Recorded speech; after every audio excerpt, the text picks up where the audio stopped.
One day I was driving my kids and we were in a rollover car accident.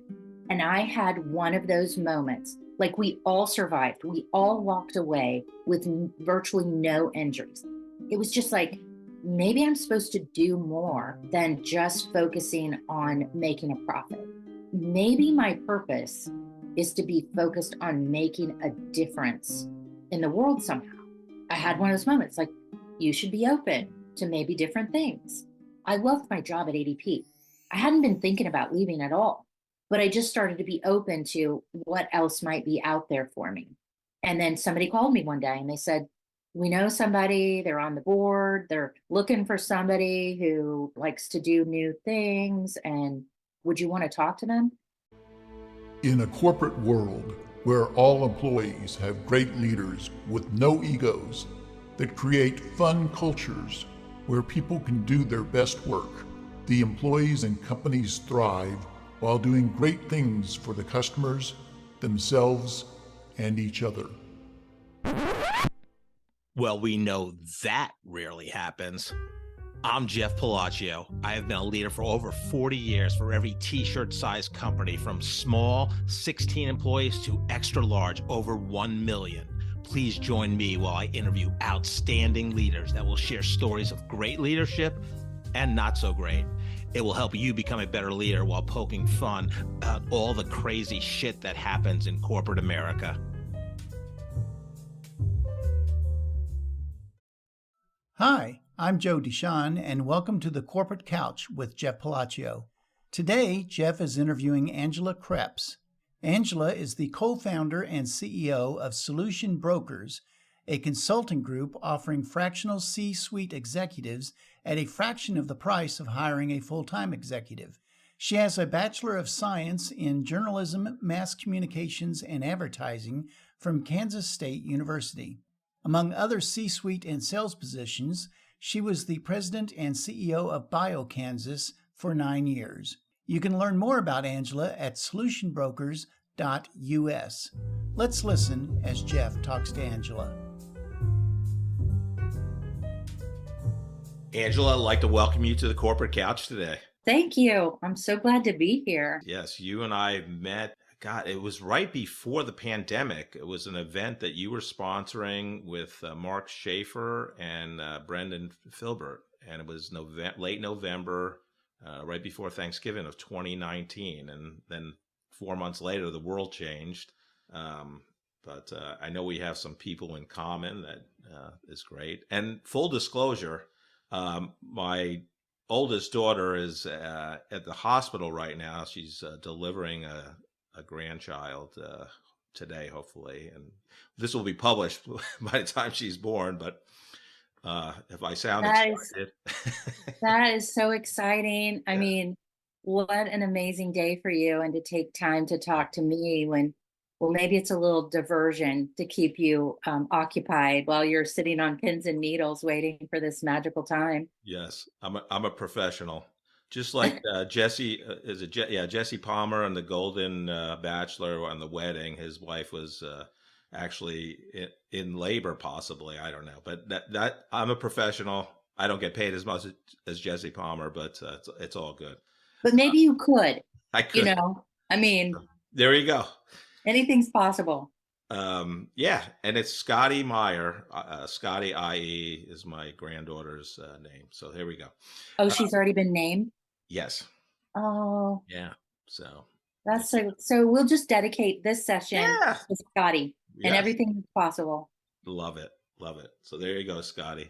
Well, Angela, like I said, I love your career. You're a gift to the Kansas City community. You're a giver and a connector, and always trying to help people. And you're very grateful about things that have happened in your life. So let's start with a fun question, though. Okay. Even people that know you a little bit, what one thing about you would surprise them? I would say that I started out early in my career as a hog farmer in 4-H. My brother and I, we raised pigs. He always was able to pick the better pig. And maybe that's why I'm a little bit competitive now, because I didn't know what it was about pig choosing, like the piglet. Like when you pick the pig when they're a piglet. So I always said, he always got the better pig. And like I was curious about that because they're in the same pen, they're eating the same stuff. It's just that mine's one and his is the other, right? And usually we could tell them apart because they were different colors, but or at least had some different markings. But his pig was always a better pig. So Maybe he had like he's more of a a pig mentality than you, so he had a intuitive bond. Maybe it's like picking well, the horses right at the racetrack. I mean, well, we did that too. We did that too, but I didn't get paid anything for that because I was always really bad. I grew up in Southwest Kansas, and there was a racetrack in Raton, New Mexico, and my dad was a pharmacist, and so we like didn't ever really take big vacations. But when we would go do something on the weekend, we would go over to Raton to the horse races. And again, I'm always picking the losers. I always pick the one that they didn't ever win. I never made any money. He'd give me $5. I'd lose the $5. It was the shortest entertainment that ever, he would go, my brother somehow he would pick and then he'd get money and then he could bet on another race and then he could bet on another race. And me, it's like, I'm just tagging along. that's I could funny. never pick a winner, That's funny. pigs or horses. There you go. Well, you're the first guest, I believe, out of about 70 that have that was a hog farmer. So there you go. You have that Okay. distinction. Okay. I love it. I'll wear it proudly. We did it for a number of years. I think it really taught me a lot about discipline and responsibility at a young age. I think that maybe our dad had us do it because it gave us something to do in the summertime, Sure. keep us out of trouble, keep us out of the house. Right. We would get on our little bikes. The pen where we kept our pigs was north of town. And our town wasn't very big, maybe 3,500 people, 4,000 people. But we lived on the south side of town, and the pig farm was all the way on the north side of town. We'd get on our little bikes and we would just ride up basically the last paved road in the town, all the way from our house to the pig farm. And in the summertime, sometimes it was really super hot. And he was my older brother. So he had the better bike. He could ride Sure. faster than me. I've been the underdog my whole life, thanks to all of these early starts. Well, Angela, I usually don't do this, but I have a Mike Wallace type question for you right now. So I'm going to put you on the spot. Okay. Do you eat bacon today? I like bacon. Okay, good. I mean, I think that's part of the reason why pigs exist. Pigs exist to teach us about how to care for, others that need us to care for them. And then they also exist to serve a purpose, which is everything's better with bacon. There you go. I work for Bering Ingelheim Animal Health, and we supported not only cats and dogs, but pigs, swines with vaccines and other medical products. And they had a saying there: you either love bacon or you're wrong. So there you go. Uh, uh, Yeah, that's right. besides raising, being a hog farmer, what was fun for you growing up in your town of 3,500? Yeah, my dad, like I told you a minute ago, my dad was a pharmacist. And well, I think my first job was in third grade. I would walk to the pharmacy after school. And I think the practicality of it was because my mom was going back to get her master's degree. She became a math and science teacher. But I think up until third grade, she was a stay-at-home mom. And then I think in third grade, she started going back to finish her education because when my mom and dad got married, um, my dad finished his education, but my mom, they got pregnant right away. Right. So I think my mom had gone back to school to finish her education. And I'm not sure why my brother didn't go to work at the pharmacy, but I did. And my dad had me start like, how these leadership programs in Fortune, 500 companies, you go do this for a while and that for a while. Well, he kind of did that with me. Like I learned how to do inventory and I learned how to do the shipping and receiving. I learned how to do deliveries, but only the ones that I could walk to because obviously I was in third grade. But the job that stuck for me was engraving. Hmm. I was the engraver. So the engraving machine was in the basement of the pharmacy. It was dark. It was kind of scary because the basement is where all the old image is, pill bottles and all of this kind of stuff. But I go down to the basement. There was no one else there. I get over the creepy thing, and you turn on this light, and it was like there were no windows. So that was like the only light was this light that I would turn on. And then I did a lot of trophies in the beginning, like the trophies that you get on the 4th of July. In our hometown, the JCs had contests, like the pie eating contest Yeah. and the hot dog eating. I would make the little engraved brass signs that went on the trophies. Sure. Wow. Yeah. I made a bunch of really bad ones in the beginning, I think, but I got better. And I could do either script font or I could do just lettering. There were two options. And you would follow, it was this device, and on one hand, you'd hold it down on the brass plate, and with the other hand, you'd follow the letters. So it wasn't like I had good penmanship or anything. It's just that I could Right. push down the two levers at the Right. same time. Wow. And so you have a fail forward mentality. It was, you didn't fear failure. That was good. You learned that in third grade. Yeah.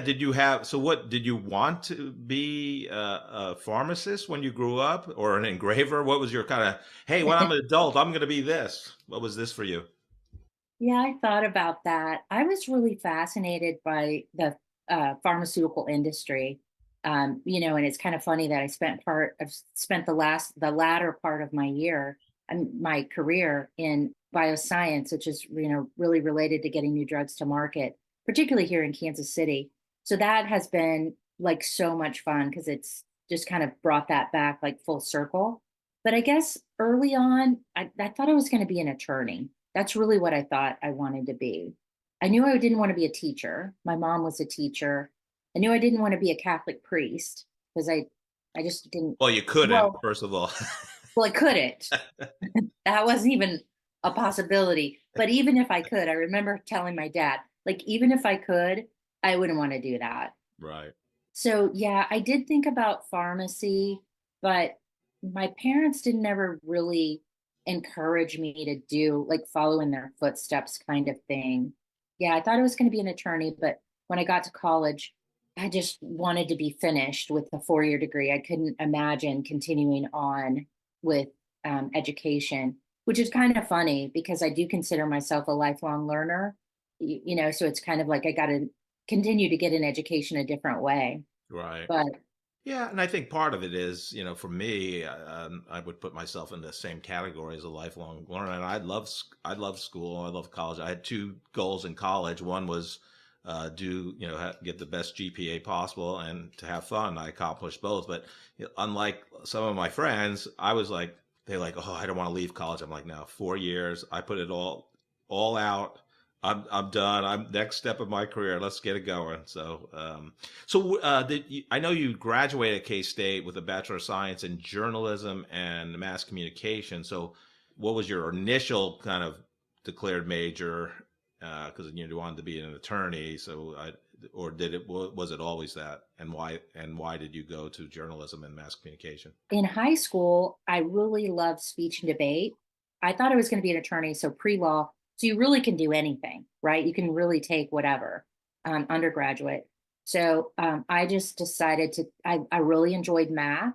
I was like one of those geeky math kids in high school. Like I'd take all the math classes. Like I loved my math teacher. We called him Tiny Ted. His name was Ted Metcalf, but he was a shorter guy, Wow. but he just was so amazing. He just like made math come alive. And so I loved math and I loved speech and debate. So I was on the debate. We won the state championship. I think all of that kind of together, just sort of that academic stuff made me kind of want to go down the path of being an attorney. And so I took a lot of those kinds of classes, besides all of the basic things my freshman year at K-State, but I got my first B. It was devastating. I was in Calc 1. It was hard. It was so hard. Yeah. Like my dad said, do you want to start right in with Calc 1? And I said, well, yeah, I've already been through Calc 3 in high school. So, they didn't have any of those advanced placement kinds of things, right? Right. But the requirements were kind of open ended, like with what math class you took. So I thought it was going to be a cakewalk. Well, I was wrong. It was so hard. So I think we maybe just, I don't know, maybe the way that we learned math, the calculus that we did in high school, we got to, I mean, I think I remember doing most of my work myself, but there were three of us that were in those higher level math classes. And if we ever got stuck, we'd work on it together, Right. you know, and kind of help each other. So I think I must have depended on the other guys way too much, because when I got into that Calc 1 class at K-State, it was just Yeah. like, oh man, it got me for a C on a test. I literally thought I might die. I called my mom and dad. I said, Dad, I can't believe this is happening. He Wow. told me I was going to be fine. So, did you have aspirations to write? Because you've got a journalism and mass communications degree at K State. I hadn't, up until that time, I had never really spent much time writing.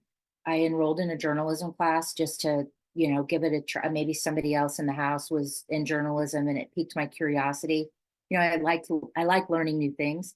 I took this journalism class and ended up getting a job at the Collegian, which is the campus newspaper. And I loved it. I loved the beat.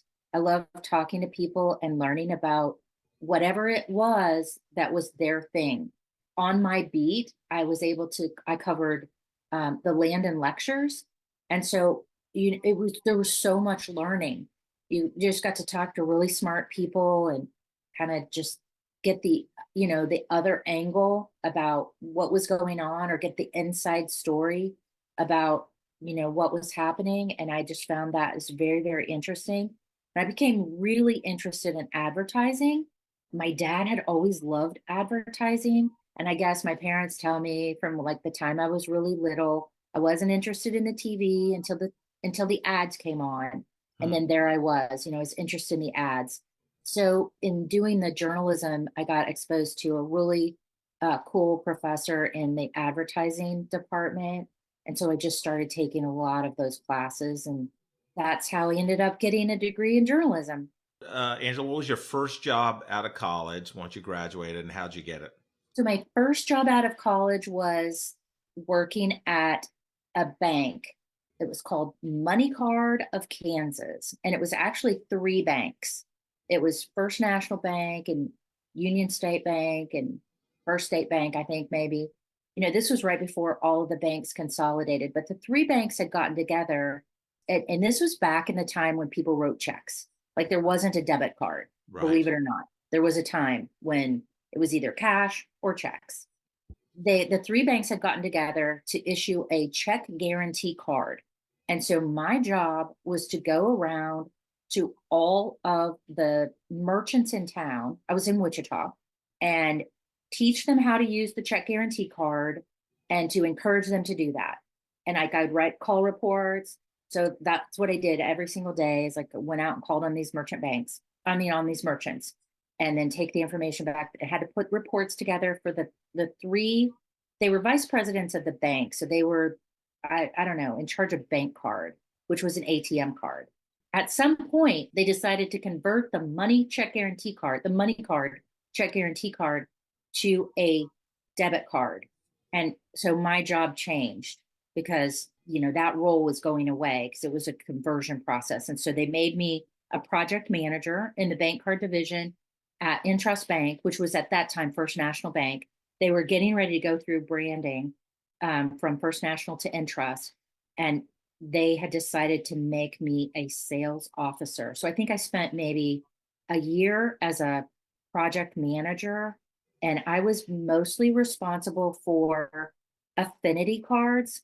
So I don't know if you're a K-State or KU grad, you could have the Wildcat card or the Jayhawk card. One of my first jobs was jazzing up those credit cards, because they were imprinted with a stamped emblem when I first took the job. And then there was a new opportunity to brand the card. And so the first one we did was the Jayhawk card. And somebody had taken the Jayhawk and given us the artwork and we just turned it at an angle, and it was white with the red and blue Jayhawk. And those cards, the number of cards that got sold that year after we implemented the new design, it was just like off the charts. It was just unbelievable. So then we decided to do that on all the cards.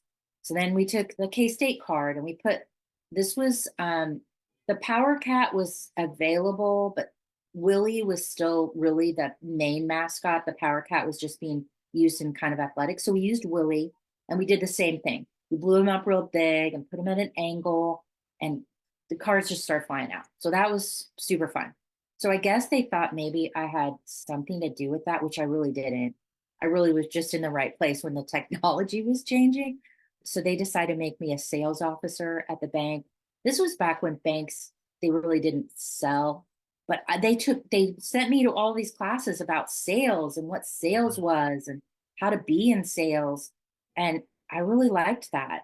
And so for a number of years, I embarked on the sales and producer part of my career. Yeah, And so so you really got into your kind of advertising, rebranding the cards, which, was kind of in your wheelhouse and started in childhood when you loved the commercials. But so did you just, when you were exposed to sales, because that was your first job out of school, and then you got, when you went to Intrust and had that success rebranding the cards, was that, it was just like, wow, I really like sales? Because I mean, your early career up until 2005 was really all about sales, right? yeah, it really was. They gave me someone to manage, and he was in charge of, and I got to like, and here I am like 20 years old, and I'm like helping to hire somebody and then training them.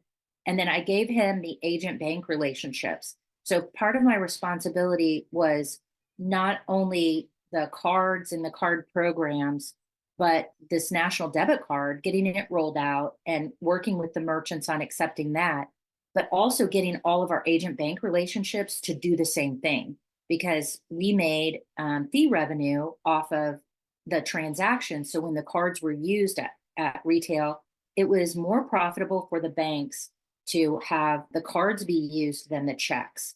So we were at that moment where we were trying to have the merchants encourage the acceptance of the cards, even though it cost them, it was better for the bank, and the bank had expense, but it was less than the expense for checks. Because if you can imagine, like, you write a check, they had couriers, like people in vans that drove around from location to location to process these checks. I mean, it was just a very archaic sort of, they were very labor intensive process back in the day for checks. So I just had a lot of opportunities to get exposed to things that I didn't realize were such a gift early in my career. And yes, I did love sales, but it was mostly about making change happen, figuring out what levers to push and pull so that a change that seemed so much more, that just made more sense, to get that in place. And I think after I became sales officer at the bank, maybe I got a call one day. It was a recruiter, and they said, it was so funny. I learned what recruiters do. They say, we're looking for somebody. Do you know someone who? And basically they're just saying you, but they Right. didn't ever really come out and say that. Right. Well, I didn't realize that was the game. So they were saying, we're looking for somebody who could do this and do that. And I said, well, that might be something I could do. And they said, oh, well, would you be a, so, so I ended up leaving the bank for this data processing company in Hutchinson. So I left Wichita to go to Hutchinson. And then I was responsible for building this program and selling it really to the other banks. So it was really the same thing that I was doing at Intrust, but just doing it for a Right. different company and getting paid more. So I found myself in a situation of being a single parent at that time. And I was a little bit motivated by having the opportunity to generate maybe a little bit more. Because I remember working at the bank and wondering if I was ever going to be able to afford to go on vacation. Well, Like, I just didn't think that was ever going to be possible because I wasn't making enough money, trying to figure out like how that happened. So I got this other opportunity. And if sales went well, I got paid more. So I'm going to say the reason I really got excited about sales was because you could have a little bit more control over how much money you made. And then I did that for a year or two. And then I got another call. Hey, do you know somebody? And that was for ADP. And ADP was just an incredible company. They invested so much in teaching us about the sales process and, sort of the science of sales. And what I found was so amazing is that it wasn't really so much about selling stuff. It was identifying what problem you're solving, and then whether or not you had something that was actually going to solve that problem. It was value-based selling. It was like it was transformational with, I think, the approach that I had about selling. And I wasn't jaded about sales or, the salespeople that came to call on my dad were just really great people. They were people from Marion Labs that would call on my dad about some new drug. I remember one time one of them took us, the whole family, out to dinner. And I just thought, what a great career. Right. So like all of the things about sales in my experience as a child were good. And I loved advertising and all of that. So that's a really long way to answer your question. I Yeah. really loved sales. I still love sales today. So what I'm really, I mean, you have so many things you've done that fascinate me in your career, but what I would love for you to talk about, I mean, ADP, as you discussed, they really invested in you from a training standpoint. I mean, I think even today they're one of the best, training programs for especially uh, young adults that come out of college and get trained in terms of selling. But and again, titles mean nothing. But you progress through your ADP career. I think you had a 9+ almost 10-year run there. But I would love that you tell the listeners, like you're at ADP, you're the major account district manager, so you're running some kind of high end companies in terms of an employee size. So you go from there, though, basically in PEO, payroll, HR type technology, sales, and become the CEO president of BioKansas. So what was that? Was there a plan there? I mean, because you're not only becoming, I mean, you jump, many titles, and again, BioKansas is smaller than ADP, obviously, but I mean, to go from a district manager to a CEO, as well as entirely change industries. Tell us about that. I've told this story a few times because people are always a little bit shocked. And I guess maybe everybody in my circle was pretty much shocked too when that happened. I loved my work at ADP, and I was there for a long time and I enjoyed my work. I wasn't looking to do anything any different. I mean, even after 7, 8, 9 years, I'd made it to President's Club. I was in a great division. I was working with employers up to 1,000 employees, and I had a great territory. I was in Kansas City, and a lot of my clients were downtown and in the plaza. I mean, I had a great territory with really cool companies, and I got to work with the CFO and CEO of those companies and learn about like what vision they had for the company and why they were considering outsourcing their payroll or human resources, because they were really trying to stay in their lane. And so it's the whole value of outsourcing. I guess that whole process of exposure to so many companies as they were growing allowed me to get to see inside those companies and the strategies that they put in place. I was just a small part of it as a payroll vendor, but I got to see it while the plans were being put into place. And then I got to watch those companies as those transformations happen and they stayed with ADP, because sometimes I was able to start with maybe payroll and then add human resources or maybe add time and attendance to work with them while they grow. So I was just really curious about what other opportunities might be out there, all because one day I was driving my kids, my three daughters. So I had a 13-year-old, a 3-year-old, and a 3-month-old. We were going out to see my mom, and we were in a rollover car accident. And I had one of those moments, like we all survived. We all walked away with, virtually no injuries. I just had, like, I had a chipped tooth. was the worst of it. I had her. It was just like, I'm maybe I'm supposed to do more than just focusing on making a profit. Maybe my purpose is to be focused on making a difference, in the world somehow.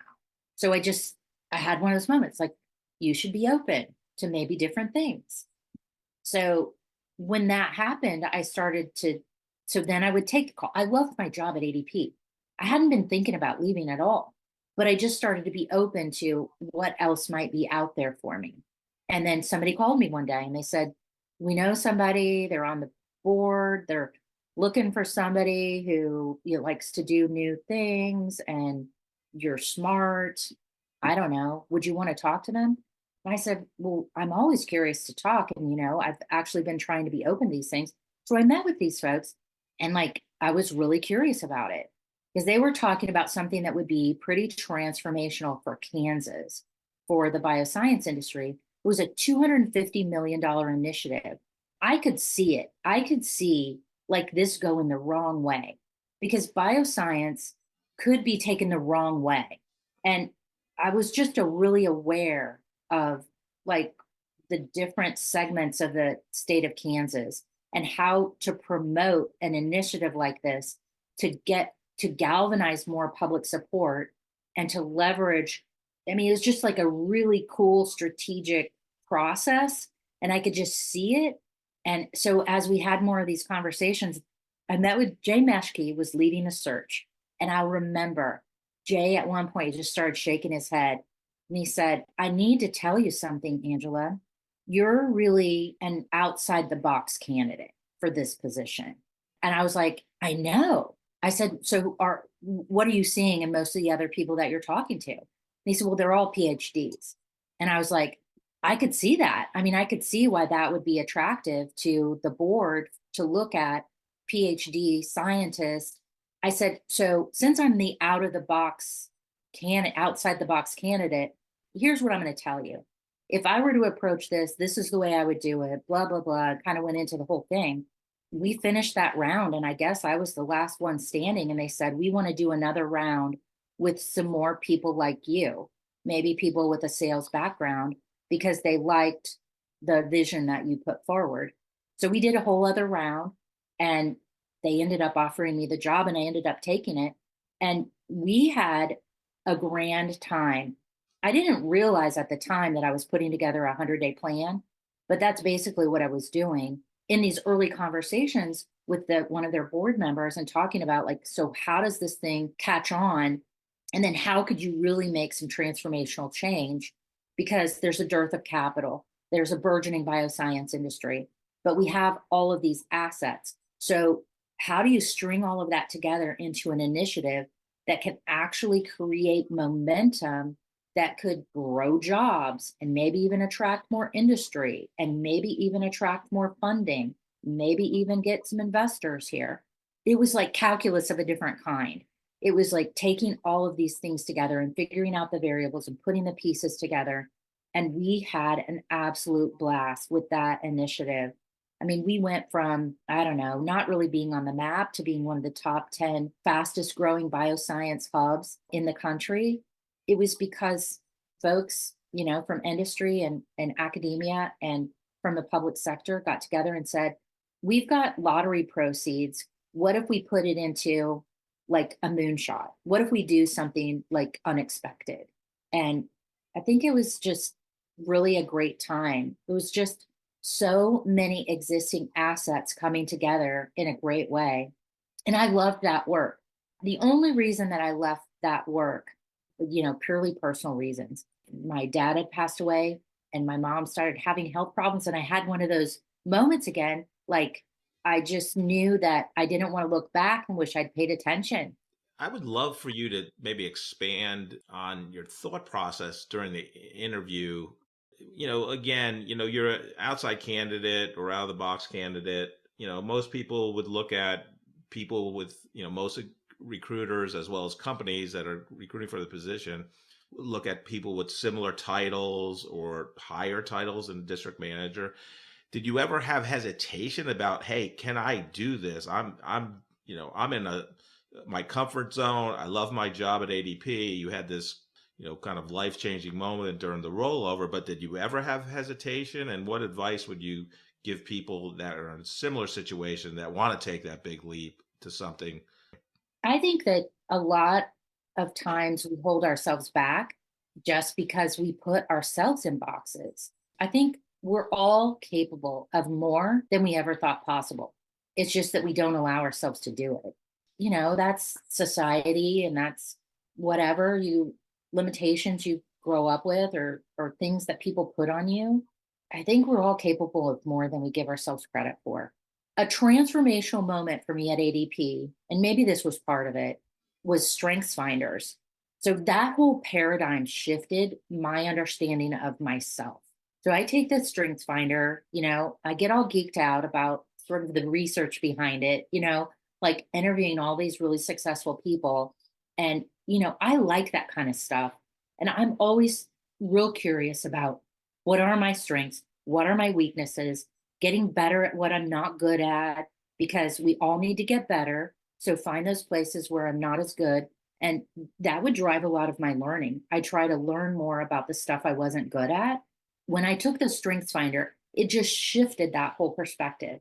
So it shifted it inside of me. Like, if I focus on being good and getting better at what I'm naturally good at, imagine how much further I can get, rather than worrying about the stuff that I'm not good at naturally, the things that aren't gifts for me. I mean, I looked at it like an Olympic athlete. If you take somebody who is like proficient in the hurdles and you put them on shot put, which is what happened to me in high school, like everybody had to do everything because it's not a very big place. There were 72 people in my graduating class. So we all had to do everything. When I figured out that if you just focus on getting better at what you're already good at, imagine what's possible. So then when this challenge was put in front of me, and I said, well, it doesn't really matter what my title is or whatever. It's like, I can see this. I can do this. And maybe that's what I'm supposed to be doing, because I had had that moment. We'll go back to your after you left BioKansas, but and we've met several times over coffee, and I had a father that had early onset Alzheimer's in my preteens, and he passed when I was 19. But so talk about your work there, because a lot of people, I think, are dealing with aging parents, and Alzheimer's, I mean, is just a terrible disease. And I know you've done some things to help people that are going through that process with their parents. So tell us about that. It's a horrible disease. My mom's going through that right now. She has what's called late disease. And she's given me permission to talk about this. I mean, God bless her. She's like a teacher. She wants, if I can share information that's helpful, that eases somebody else's way, she wants me to do that. So she's like, talk about it, whatever. Because early on with her disease, we didn't know what was going on. She moved in with us during COVID because she was falling a lot.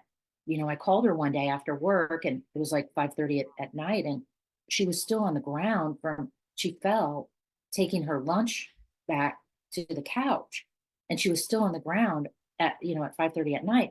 And she was 3.5 hours away. And so I said, Mom, have you thought about like calling a friend to help? She was on the farm. And so there wasn't like a neighbor that could call or whatever. So she called a friend, and her friend came over and helped her up. And I said, I'm not coming out tonight because it would be too late, but why don't you get some things together? And why don't you just come to Kansas City? She couldn't get up because her knees were so bruised from all the falls she had been having that she couldn't get herself up. And we had conversations about the milestones ahead. So this was my conversation with my mom. I left my job back in 2015. Here it was, the beginning of 2020. So it's been 5 years. And we had talked about the milestones. And like, if you have more than a fall a day, you're supposed to call me. But the milestones were that if that happened on a regular basis, then we were going to be talking about, maybe we need to be doing something different. Maybe we need to look at having somebody come in to check on you, because there you are, you're outside of town. So I think she knew in the back of her head that if she told me how many times she had been fallen, that, she'd lose her independence. And that is actually what happened. But her doctor thought it was normal pressure hydrocephalus. So that's like your spinal fluid goes up, processes, you get the metabolism in your brain. And they thought that maybe that was not working properly. So we did that test twice. It was inconclusive the first time, and then it was negative the second time. And so that's when we went to the neurologist, and the neurologist gave us the diagnosis that it was mild cognitive impairment. So that's the beginning of it. But then we did the PET scan, and the PET scan showed that it was what's called late disease, part Parkinson's and part Alzheimer's. So when my mom got that news, it was pretty devastating for her. And it was in the middle of COVID. Once she got vaccinated, she made a decision one day that she was going to move into one of those places where there's other people going through what she was going through. And so she's in assisted living memory care now. I've been keeping records of everything that we went through. And so I have a little handbook I'd be happy to share with you, or, anybody who's going through this. I've shared it with a number of people. I worked with this with some folks at Aspire too. They were very helpful with my mom at the time when my dad died. I don't know if this was related to her disease progression or not, but the reason why I left my CEO job is because my mom came to my house. My sister was getting married. I was making no bake cookies for the rehearsal dinner. My mom passes out on my kitchen table, and we call 911. The ambulance comes. She goes overnight. They want to keep her because they can't find anything wrong with her. They kept her overnight. They couldn't find anything wrong with her the next day. She ends up going to the wedding and everything's fine. And it seems like nothing's wrong. But I had a conversation with my husband. I said, I don't want to look back and wish I would have paid attention to what was going on. So I go into my board chair and I say, here what I am, 40, I don't know, 40 something, I'm going to retire, quote unquote, I'm going to retire. And I asked them if they would become my first client, and they did. But I just needed to work part-time until we could figure out like what was going on with my mom. Through that process, we discovered that, some of these things may or may not have been related, but she was having a vasovagal reaction. And you've seen that happen. Like, so when you see something, so it's like somebody sees blood and they pass out. That's a vasovagal reaction. My mom was having a vasovagal reaction to not knowing if there was enough money. My dad had always been the primary wage earner, and my mom was always the bookkeeper and the one who wrote the checks. And she knew with my sister getting married, the stress was up because she just didn't know if there was enough money, because otherwise she was in good health. So I don't know if these things are all related, but after that happened, we got her with our financial planner. And then once she heard that with 85% certainty, you can live your life the same way until you're 100, I got my mom back. Once she was able to deal with that anxiety in a way that she had some certainty about it, she could go along, just live her life. What I've done is just to try to capture a way for people to track and record some of these things along these milestones to help navigate, caring for an aging loved one. And so that you're a little bit more prepared for, what happens. When my dad died, he died in intestate. So my mom had to go through probate because the will was in a locked tackle box in the barn. We had to go through a bunch of silliness for 2 years, but it was probably therapeutic for my mom, and in hindsight gave her something really to do. I put this little thing together so that, maybe other people won't have to go through things like that. Like, I think my mom spent $150,000 going through that whole process. You've got to have a bunch of legal stuff done, and they got to do a bunch of things. My dad was kind of an old school guy. So we had to, all of the non-liquid assets for the real estate and stuff. And we had to go get those appraised. And, it was a long drawn out process. So, maybe there's some tips or helpful things. I'd be happy to share that, going through the process of the diagnosis with my mom, and then, just trying to be her companion along the way and help her with, the best process. Everybody's journey is different with Alzheimer's or, mild cognitive impairment. For my mom, the first thing to go was executive function. I'd take her mail down there. She was supposed to write out the checks. This is what she'd always done for 50 years, being married to my dad. 5 hours later, she hadn't even written the check right because she just couldn't get the numbers with the right person on a check. And so it might be filled out to the right company, but it wouldn't have the right amount, or It wouldn't have the written part out. So I'm just trying to do for my mom the golden rule.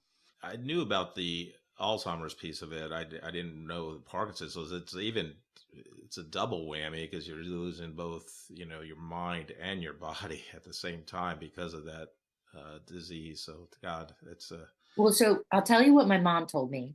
Getting old sucks.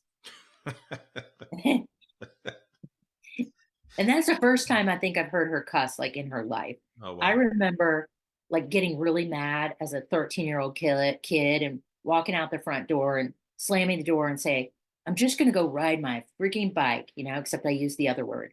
And like I got in trouble for that because we just didn't do that. So to hear her now say getting old sucks, like it really does. Thank you for helping others based on your experience with your mom. And we'll put some link to the handout, the ebook that you wrote on it to help others.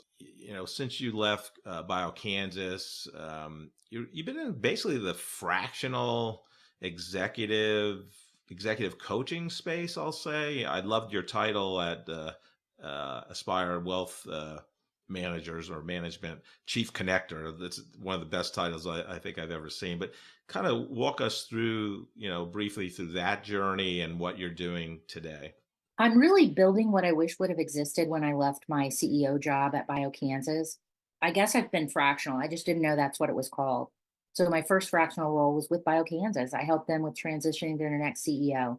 So that was like a 3 or 6 month engagement. And then I became an interim CEO for Pete Limke. Pete was in his last year of buyout from CBiz and was wanting to start another executive search firm, but had to wait out the 5 years. And so he had me help him with building a new executive search firm. And so I helped him with, establishing the first few clients and learned about executive search through him. I mean, I'd already gone through it with his business partner, Jay Meshke, who placed me in the BioKansas role.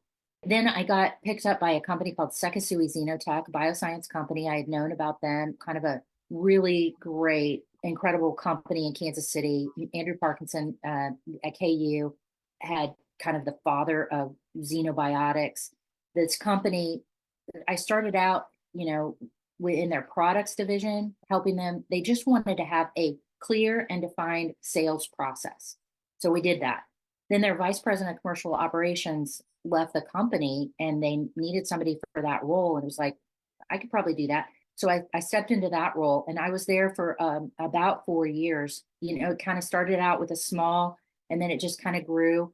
And then my mom started to have some more health problems. And I was traveling at that point and, couldn't really be present for that. So I shifted from there to Aspire.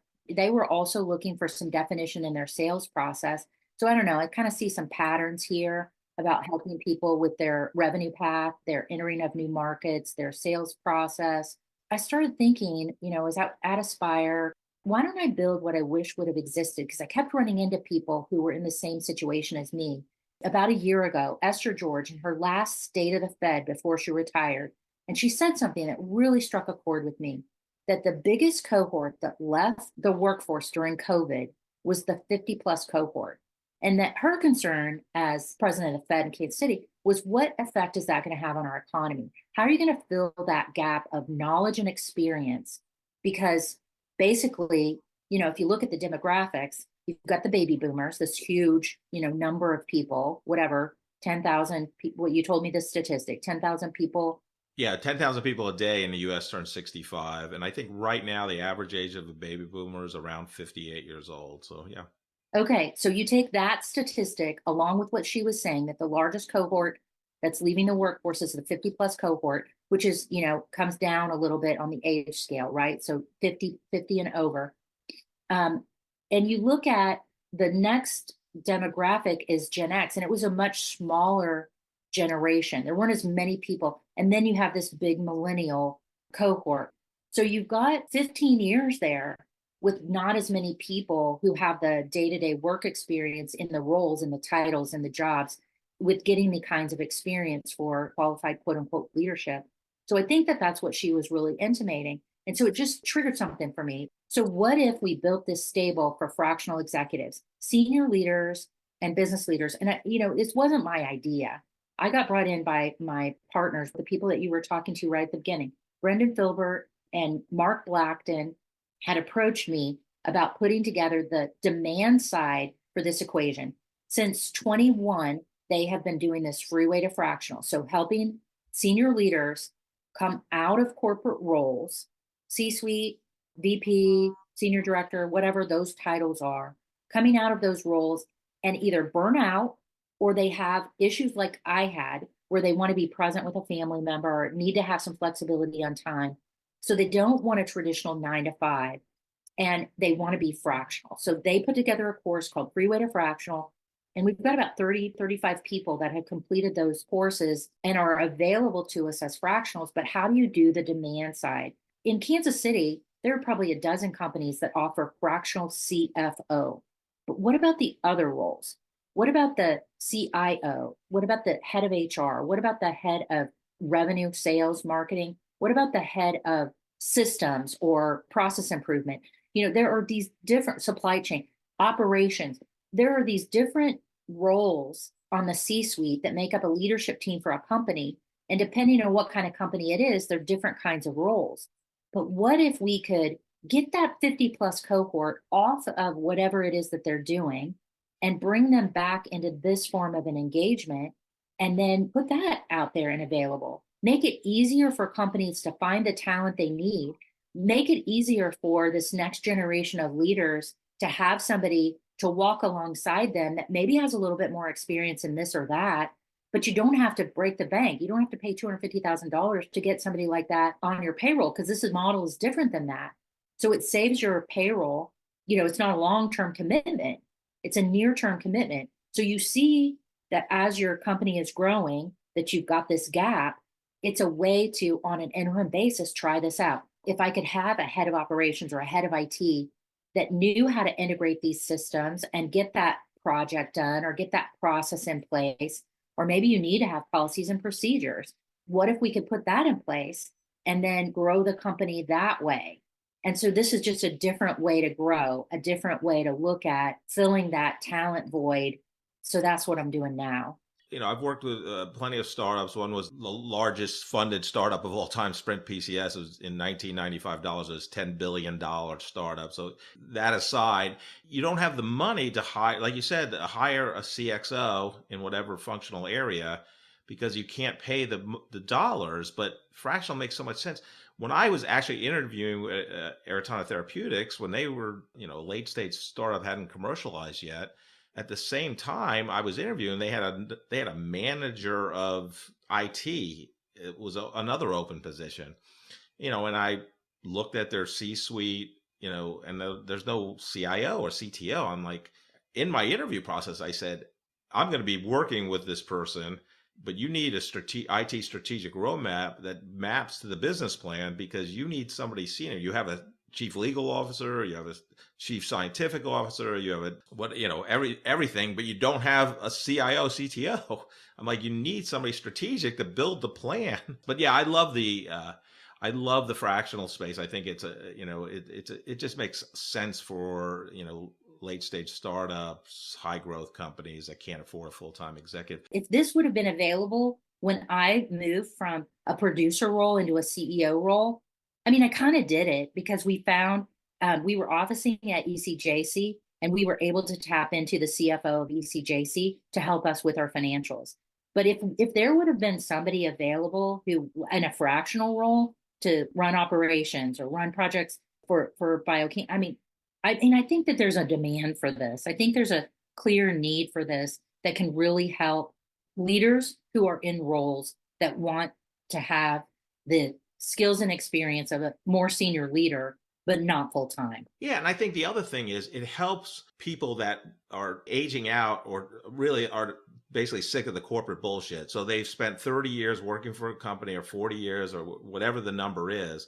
And they're just like, I don't want to deal with the politics anymore. And this, somebody just hired a new CEO. This person's going to change things. This is my fourth CEO and 10 years, and they want to still contribute their professional knowledge and add value to companies. And this allows them to do that also in a fractional way. It does.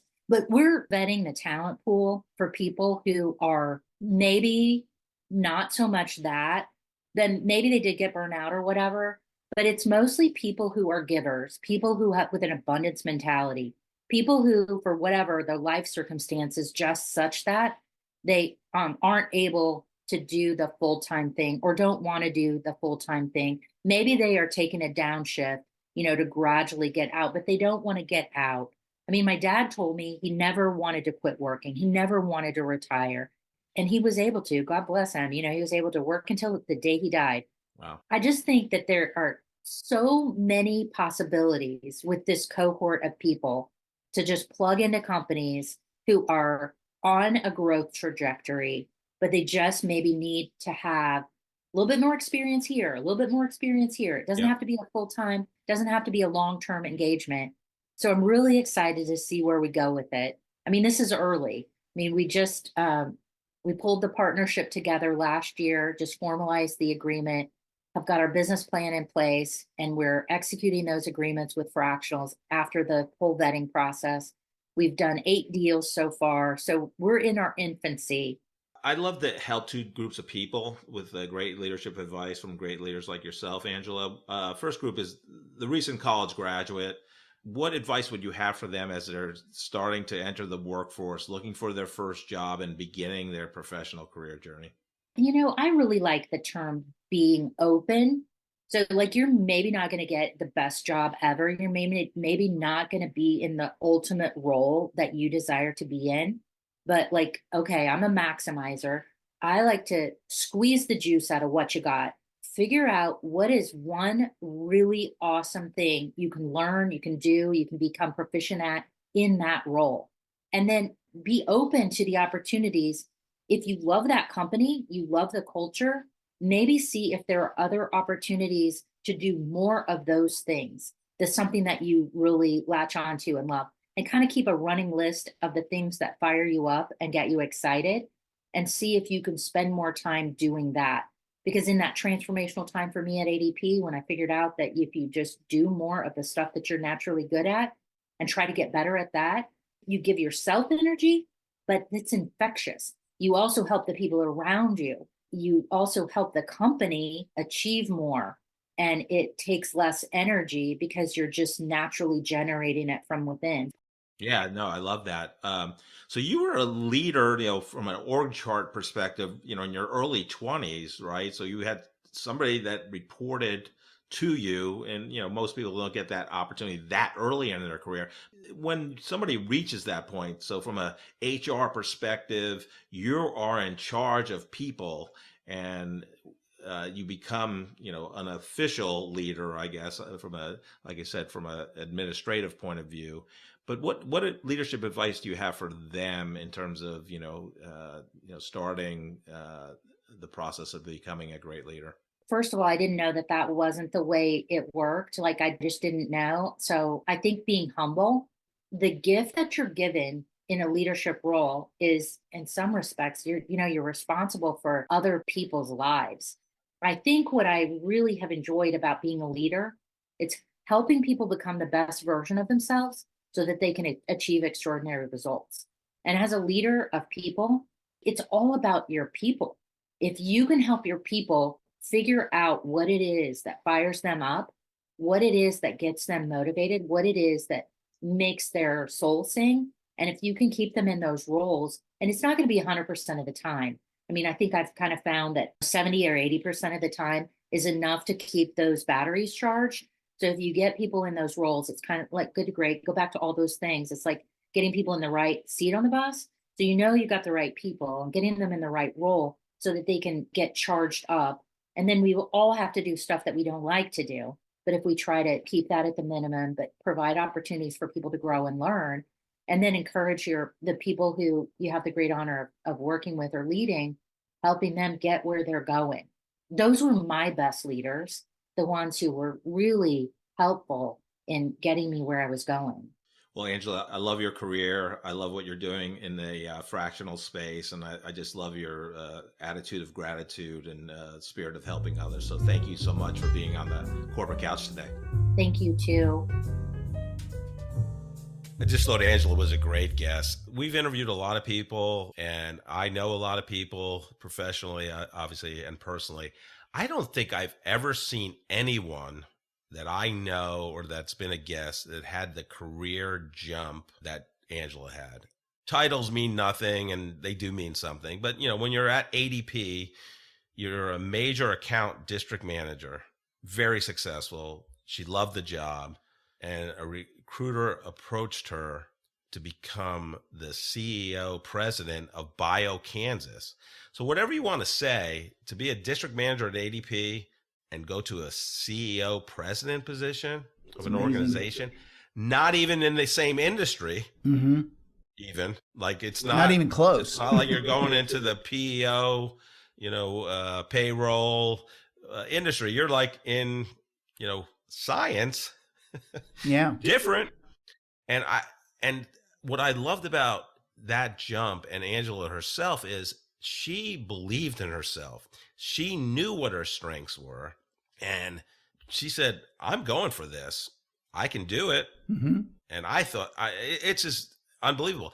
Then she competes, and she's working with one of the big recruiting firms, executive recruiting firms in Kansas City. They say, look, everybody else you're competing against is a PhD.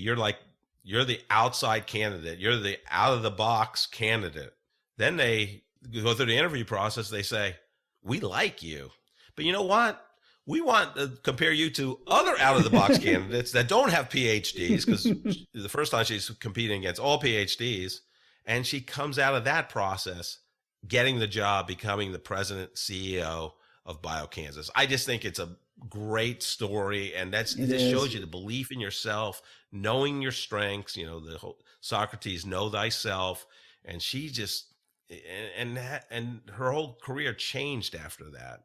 It just really it's an amazing story. It really is, and it's inspirational, and it tells people that this is possible. You could be considered for a CEO position, or you may want to put yourself in a position of being considered for a CEO.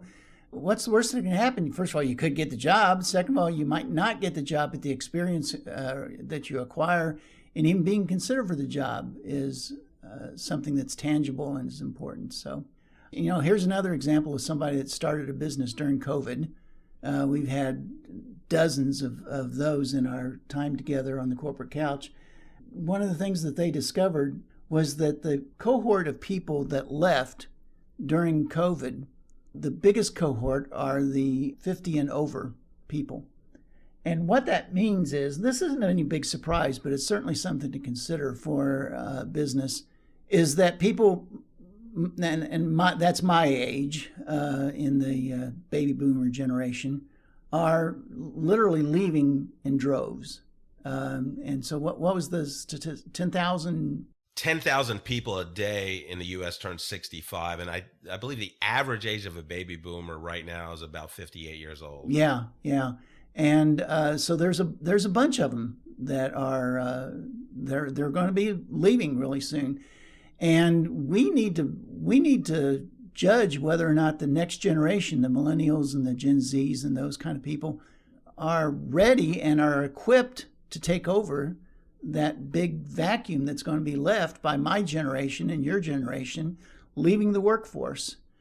That's going to be a challenge that's going to be in business for years.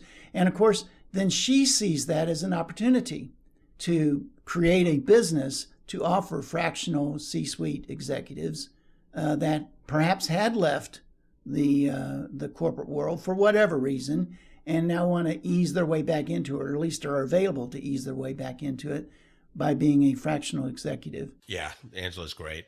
What leader are you going to use today to impart some leadership advice on our great listeners? Well, today we're going to go to that great baseball philosopher named Yogi Berra. And one time when he was talking about jazz music, which I'm sure is something that he was an expert on, he said this: 90% of all jazz is half improvisation. The other half is the part people play while others are playing something they've never played with anyone who ever played that part. So if you play the wrong part, it's right. If you play the right part, it might be right if you play it wrong enough. But if you play it too right, it's wrong. Thank you so much for listening to this episode of The Corporate Couch. If you enjoy the podcast, I would love for you to take 2 minutes out of your day to rate us 5 stars and write a review. Please join me next week to learn from another great leader sharing their professional journey and insights.